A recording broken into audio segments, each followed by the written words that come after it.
오늘 우리에게 주시는 하나님의 말씀은 구약 성경 시편 42편 1절로부터 11절까지 말씀이 되겠습니다. 구약 성경 832면에 있습니다.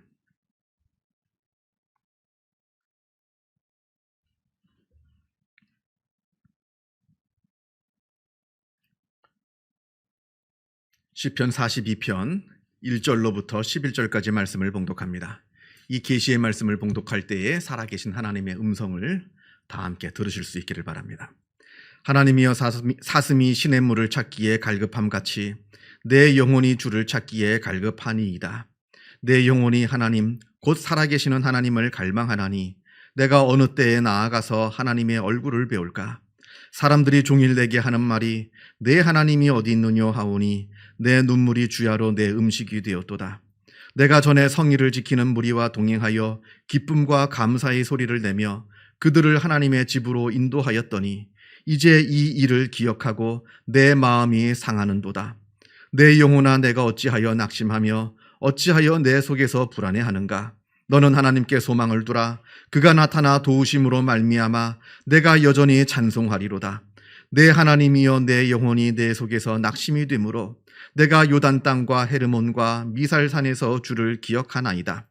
주의 폭포 소리에 깊은 바다가 서로 부르며 주의 모든 파도와 물결이 나를 휩쓸었나이다. 낮에는 여호와께서 그의 인자하심을 베푸시고 밤에는 그의 찬송이 내게 있어 생명의 하나님께 기도하리로다. 내 반석이신 하나님께 말하기를 어찌하여 나를 잊으셨나이까? 내가 어찌하여 원수의 압제로 말미암아 슬프게 다니나이까 하리로다. 내 뼈를 찌르는 칼같이 내 대적이 나를 비방하여 늘 내게 말하기를 내 하나님이 어디 있느냐 하도다. 내 영혼아, 내가 어찌하여 낙심하며 어찌하여 내 속에서 불안해하는가? 너는 하나님께 소망을 두라. 나는 그가 나타나 도우심으로 말미암아 내 하나님을 여전히 찬송하리로다. 아멘. 회복 탄력성이라는 말이 있습니다. 우리가 세상을 살아갈 때 많은 역경과 어려움을 만나게 됩니다.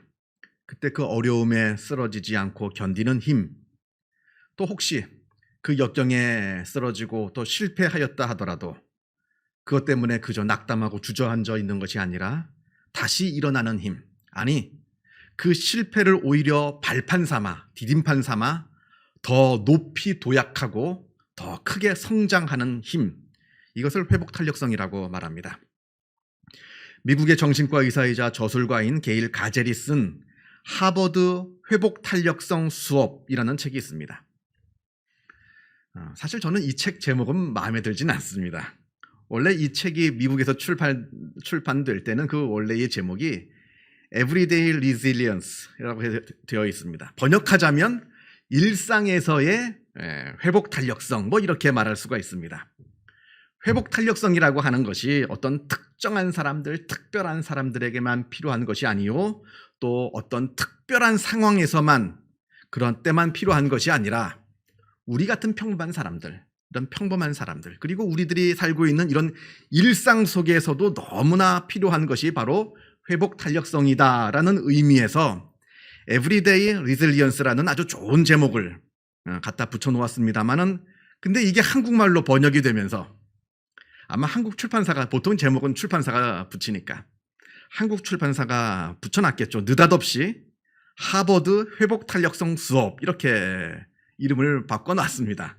뭐 하버드 대학 이러면 뭐 한국 사람들이 다 껌뻑 죽는다 뭐 이렇게 생각을 했는지, 저는 오히려 이 책 제목 때문에 오히려 이 책이 갖고 있는 그 중요한 내용이 좀 가려워지는 것은 아닌가, 좀 가벼워지는 것은 아닌가, 뭐 그런 생각을 좀 해봤습니다. 그러나 아무튼 이 제목이 어떻게 붙여졌든 간에 상관없이 이 책은 참 읽어볼 만한 좋은 책입니다.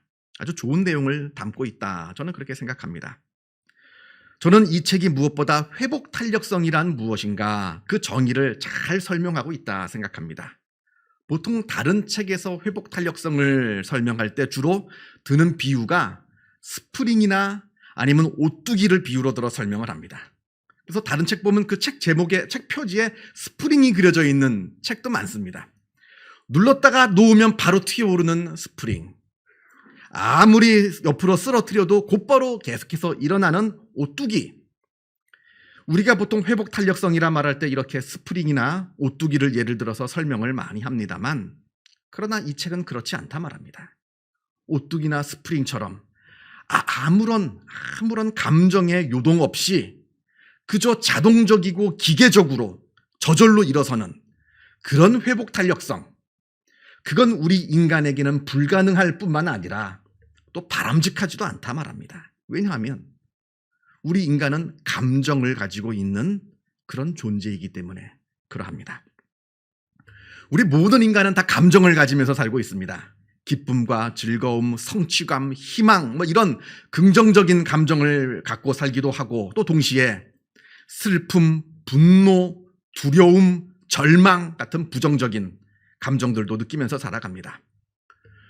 우리가 이러한 감정을 가지고 우리의 감정을 대하면서 살아갈 때에 우리가 흔히들 사람들이 말하기를 두 가지 극단을 조심하라 말합니다. 그 두 가지 극단이 무엇인가? 첫째는 내 감정에 내가 휩쓸려 버려서는 안 된다는 겁니다.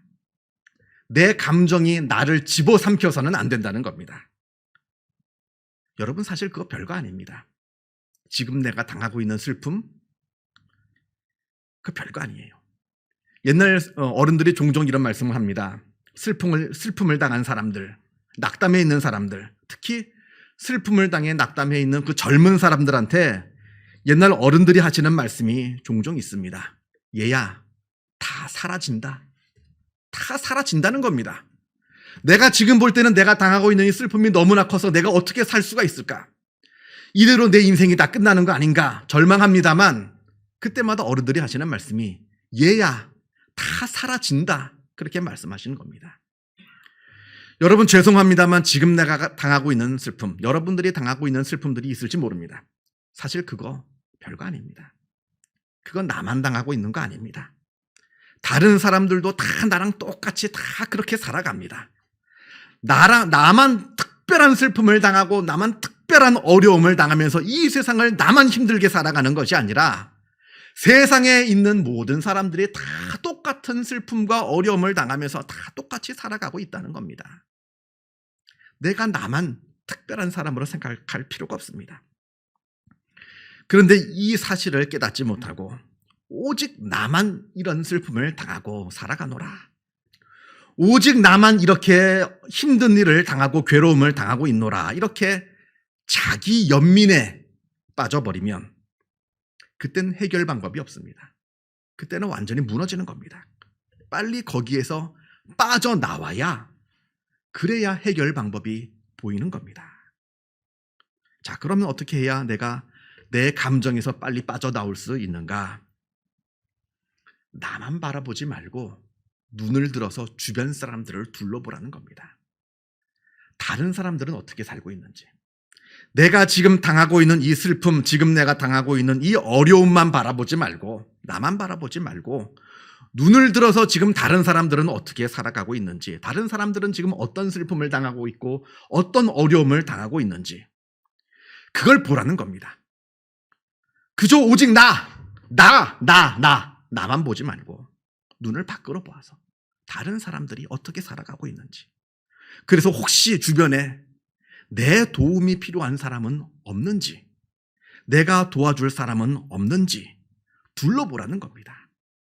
나를 필요로 하는 사람이 없는지 둘러볼 때 오히려 나의 슬픔이, 그동안 나를 바라보고 있을 때 너무 심각했던 그 나의 슬픔이 오히려 눈을 들어서 다른 사람들을 바라볼 때 눈 녹듯이 사라져버리는 경험, 오히려 다른 사람들을 돕고 다른 사람들을 위해서 살 때 그동안 내가 경험해보지 못했던 행복, 놀라운 행복을 내가 경험하는 큰 은혜를 우리가 누리게 된다는 겁니다.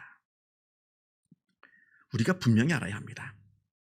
지금 내가 불행하다고 그저 나만 쳐다보고 있으면 더 불행해집니다. 그러면 그럴수록 다른 사람을 둘러볼 때, 돌아볼 때, 그리고 눈을 높이 들어서 하나님을 바라볼 때, 그때 놀라운 내 감정의 치유가 일어납니다. 내 감정의 회복이 일어납니다. 이건 경험해봐야 아는 겁니다. 아무리 100번 말로 들어봐야 소용없고 경험해봐야 되는 겁니다. 그래서 내가 내 형편만 바라보지 말고 눈을 들어서 계속 주변을 바라볼 필요가 있고요. 눈을 높이 들어서 하나님을 바라볼 필요가 있습니다. 이건 경험한 사람만이 아는 겁니다. 자, 이게 이제 첫 번째 극단, 내 감정에 절대 휘둘리지 말라는 이야기고요. 두 번째 극단을 조심해야 됩니다. 이건 반대로 내 감정을 무조건 억누르지 말라는 겁니다. 내가 앞에서 내 감정에 휩쓸리지 말라고 해서 그렇다면 무조건 내 감정을 억누르고 억제해야 되느냐? 그건 또 아닙니다. 더 위험합니다. 예를 들어서 내 마음이 너무나도 슬픈데, 괴로운데 그 슬픔을 표현하지 못하는 사람들이 있습니다. 남들이 표현하지 못하는 경우도 있습니다. 주변 사람들 때문에, 주변 사람들이 나를 바라보는 그 눈이 좀 부담스러워서, 예를 들면 나는 가장인데, 나는 남자인데, 그런 주변에 어떤 알게 모르게 오는 강요에 의해서 내 감정을 표현하지 못할 때도 있고요.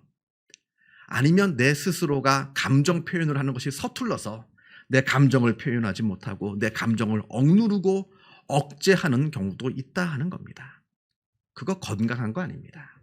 그거 언젠가 폭발하게 되어 있습니다.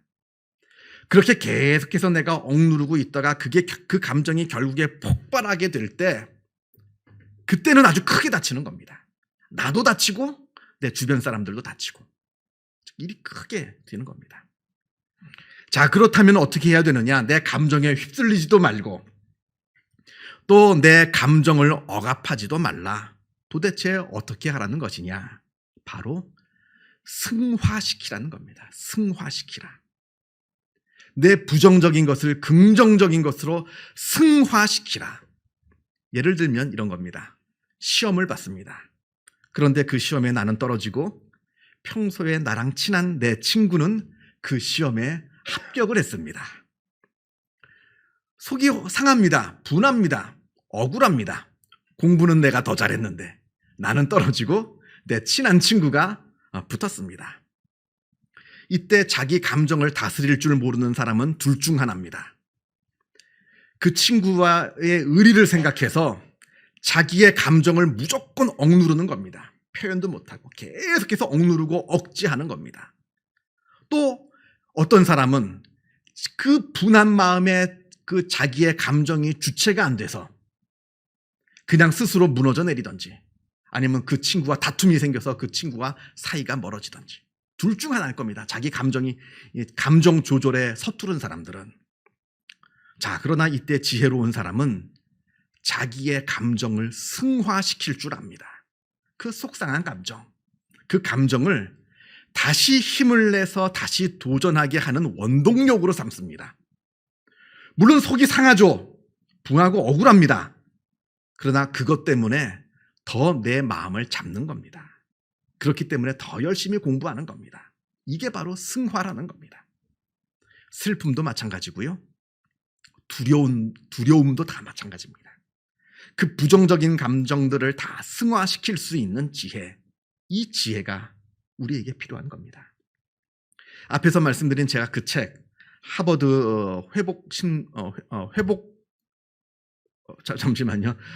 하버드 회복 탄력성 수업이라고 하는 그 책에서 말하는 회복 탄력성이라고 하는 것이 바로 이런 승화의 능력을 말합니다. 이 책에서 말하기를 회복 탄력성이란 마치 내 마음속에 있는 샘물을 퍼서 마시는 것과 같다 말합니다. 여러분 등산을 해보셨습니까? 아니면 군대에서 행군을 해보셨습니까? 너무나 지칩니다. 힘이 듭니다. 주저앉고 싶습니다. 근데 잠깐 쉬는 시간이 생겨서 물 한 모금을 마셨을 때, 그때 또 새로운 힘을 얻게 되고 다시 걸어갈 수 있는 힘을 얻게 됩니다. 내가 역경을 만나서 낙담하고 그만 지쳐 쓰러질 때, 그 지친 내가 내 마음속에 어딘가에 있는 그 깊숙한 곳에 있는 샘물로 찾아가서 그 신선한 샘물을 내가 퍼서 마십니다. 그러면 다시 일어날 힘과 용기를 얻게 됩니다. 이게 바로 이 책에서 말하는 회복 탄력성이라고 하는 겁니다. 그저 오뚜기처럼 아무런 감정 없이 넘어지면 저절로 기계적으로 넘어지면 다시 일어나고 기계적으로 일어나는, 그렇게 벌떡벌떡 아무렇지도 않게 일어나는 그게 회복 탄력성이 아니라 힘들고 지칩니다만, 그것 때문에 내가 괴롭습니다만, 그러나 내 마음속 어딘가에 있는 샘물로 찾아가 그 샘물을 퍼 마셔서 새롭게 힘을 얻는 것, 이게 바로 진정한 회복 탄력성이라 말합니다. 자, 그런데 문제는 나는 내가 힘들 때 찾아가 퍼 마실 샘물이 내 마음속에 있는가 하는 겁니다. 그 샘물을 나는 발견했느냐? 내가 힘들고 넘어지고 그냥 주저앉고 싶을 때 내가 손을 뻗어서 퍼 마실 샘물을 나는 갖고 있느냐? 이게 문제라는 겁니다. 오늘 본문 시편 42편 표제를 보면 고라 자손이 지은 시라 이렇게 되어 있습니다. 이 고라 자손이라고 하는 분이 누구인지 구체적으로 알 수는 없습니다만, 그러나 분명한 것은 예루살렘 성전에서 봉사하고 있는 레위인이다라는 것은 우리가 분명히 알 수 있습니다. 왜냐하면 고라 자손이라고 하는 것이 레위 지파 안에 있는 한 가문이기 때문에 그러합니다. 그런데 오늘 본문 6절을 보면 이 시편 기자 이 고라 자손이 예루살렘 성전에 있는 것이 아니라 저 이스라엘의 최북단 헤르몬 산에 와 있다 합니다. 헤르몬 산이라고 하는 것은 이 이스라엘 지도를 보면 북쪽에 갈릴리 호수가 있잖아요. 그 갈릴리 호수보다도 한참 더 위로 올라가, 북쪽으로 올라가 있는 그런 산입니다. 왜 이 고라 자손이 예루살렘이 아니라, 예루살렘 성전이 아니라 왜 이 먼 곳 헤르몬 산까지 와 있는지 그 이유를 학자들이 추측하기를, 또 어떤 학자들은 이렇게 말합니다. 어떠한 억울한 누명을 써서 이곳으로 유배를 온 것이 아닌가, 이렇게 말하는 그런 분들도 있습니다. 물론 정확하게는 알 수가 없죠. 그러나 분명한 것은 우리가 오늘 시편 42편을 자세히 읽어보면 이 시편 기자가 좋은 일로, 기쁜 일로 지금 헤르몬산에 와 있는 것이 아니라 아주 어려운 일을 당해서, 큰 일을 당해서 원치 않게 지금 헤르몬산에 와 있다 하는 것을 우리가 짐작할 수가 있습니다. 자, 먼저 4절을 보면 내가 전에 성의를 지키는 무리와 동행하며 기쁨과 감사의 소리를 내며 그들을 하나님의 집으로 인도하였더니 이제 이 일을 기억하고 내 마음이 상한도다, 이렇게 말합니다. 예전에 내가 예루살렘 성전에서 봉사하고 있을 때, 그때 내가 많은 성도들을 이끌고 하나님께 예배를 드리며 찬양했던 그때를 기억하는 겁니다.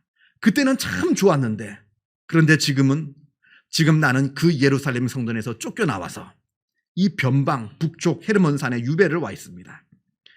그런 자기의 처량한 신세를 바라보며 내 마음이 상하는도다, 이렇게 한탄하고 있습니다. 더더욱 괴로운 것은 3절에 나옵니다. 3절을 보면 이런 자기의 처지를 사람들이 보고 조롱합니다. 사람들이 종일내게 하는 말이 내 하나님이 어디 있느냐 하오니 내 눈물이 주야로 내 음식이 되었도다. 10절에도 똑같은 내용이 나옵니다. 내 뼈를 찌르는 칼같이 내 대적이 나를 비방하여 늘 내게 말하기를 내 하나님이 어디 있느냐 하도다. 사람들이 나를 보고 조롱합니다. 이 지경이 될 때까지 네 하나님, 네가 그렇게 섬기던 하나님 도대체 뭐라고 있느냐? 지금 그렇게 사람들이 나를 조롱하고 있는 겁니다. 참으로 절망스러운 상황이 아니라 말할 수 없습니다. 변방으로 쫓겨나왔습니다. 사람들이 나를 조롱합니다. 이러한 상황 속에서 시편 기자는 자기가 처한 어려움에 주저앉지 않습니다. 다시 일어섭니다. 5절에 내 영혼아 내가 어찌하여 낙심하며 어찌하여 내 속에서 불안해하는가? 너는 하나님께 소망을 두라. 그가 나타나 도우심으로 말미암아 내가 여전히 찬송하리로다. 자기가 당한 이 어려운 일들, 나를 낙담하게 하는 이 현실 앞에서 이 시편 기자는 주저앉지 않았습니다. 다시 일어납니다. 그리고 다시 자기 스스로에게 말합니다. 어찌하여 지금 낙담하고 있느냐? 자기 자신을 격려합니다. 새 힘을 얻어 다시 한번 일어납니다. 이 시편 기자의 모습을 보면서 우리가 앞에서 말한 두 가지 일을 우리가 보게 됩니다. 감정에 휩쓸리지 않았습니다. 내가 당한 일들, 거기에 주저앉지 않았습니다. 자기 연민에 빠지지 않았습니다. 그렇다고 해서 자기의 감정을 무조건 억누르지도 않았습니다. 하나님께 탄식하면서 기도했습니다. 하나님께 눈물로 기도했습니다. 그 과정 가운데서 놀라운 회복의 능력이 이루어지는 겁니다. 내 마음의 치유의 능력이 이루어지는 겁니다. 이 시편 기자에게 그 자신을 회복시켜줄 그 마음속에 있는 샘물, 그 샘물을 퍼마셨는데 그 샘물이 바로 하나님이었던 겁니다. 하나님을 만나서 다시 한번 새 힘을 얻은 겁니다. 오늘 본문 1절에 중요한 내용이 나옵니다. 이 시편 기자가 하나님을 갈망하면서 찾고 있습니다. 하나님이여 사슴이 시냇물을 찾기에 갈급함같이 내 영혼이 주를 찾기에 갈급하나이다. 마실 물을 찾지 못해서 지금 누가 쫓아오고 있는지, 지금 내가 사냥의 목표가 되어서 도망다니고 있는 상황이었는지 정확하게 알지는 못하지만 내가 간절한 마음으로 마치 사슴이 샘물을 찾듯이 하나님을 찾아 지금 헤매고 있습니다. 쓰러지기 직전입니다. 죽기 직전입니다. 자기의 생존을 걸고 지금 하나님을 찾고 있다, 이렇게 말하고 있습니다. 그렇게 간절한 마음으로 하나님을 찾고 있을 때 하나님을 만나게 되는 겁니다. 하나님께서 주시는 샘물을 마십니다. 새 힘을 얻게 됩니다. 내가 지금 당하고 있는 이 역경, 어려움, 나를 낙심하게 하고 있는 이 일들에서 주저앉지 않고 다시 한번 일어날 수 있는 힘을 얻게 되는 겁니다. 마태복음 11장에 예수님께서 말씀하십니다. 수고하고 무거운 짐진 자들아 다 내게로 오라. 우리를 부르십니다. 여기에 샘물이 있다는 겁니다. 이 샘물을 마시면 다시 소생할 수 있고 다시 회복할 수 있고 다시 일어날 수 있다 말합니다. 그 놀라운 샘물이 예수님의 말씀 가운데 있는 것이고 내 안에 있는 성령 가운데 있다 말합니다.